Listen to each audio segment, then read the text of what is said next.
In fact, the president is doubling down on his assertion that the attacker in New York City should, in fact, get the death penalty. Now, you've also heard people talking about this idea that maybe he could be sent to Gitmo down in Cuba. Well, the president is also talking about that as well. Let me take you to Twitter, where the president is saying this, and this is not going to surprise a great many people. He said, listen, I would love to send the New York City terrorists to Guantanamo, but statistically, that process takes much longer than going through the federal system. He goes on to add this.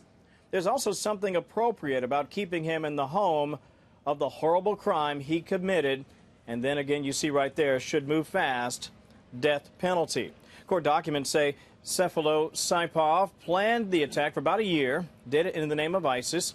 Prosecutors say he actually rented that truck 9 days earlier, rehearsed, as you pointed out earlier in the program, before that deadly attack that killed 8, including 2 Americans, a Belgian, and 5 Argentines.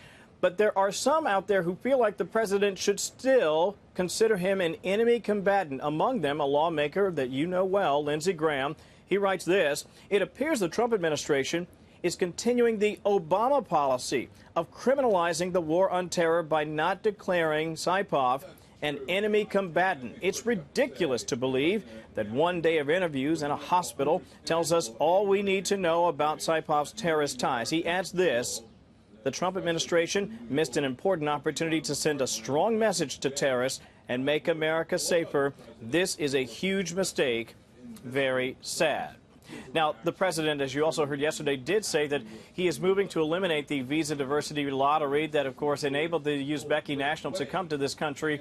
I should also point out all this is happening, Sandra, on a day when there is a great deal of news here at the White House. We're talking about the announcement of a new Fed chair, jobs announcement, also the unveiling of the major tax reform policy. All this, of course, ahead of a 12-day trip to Asia just ahead. So a busy day here. We'll keep an eye on what the president might also have to say about the attacker in New York.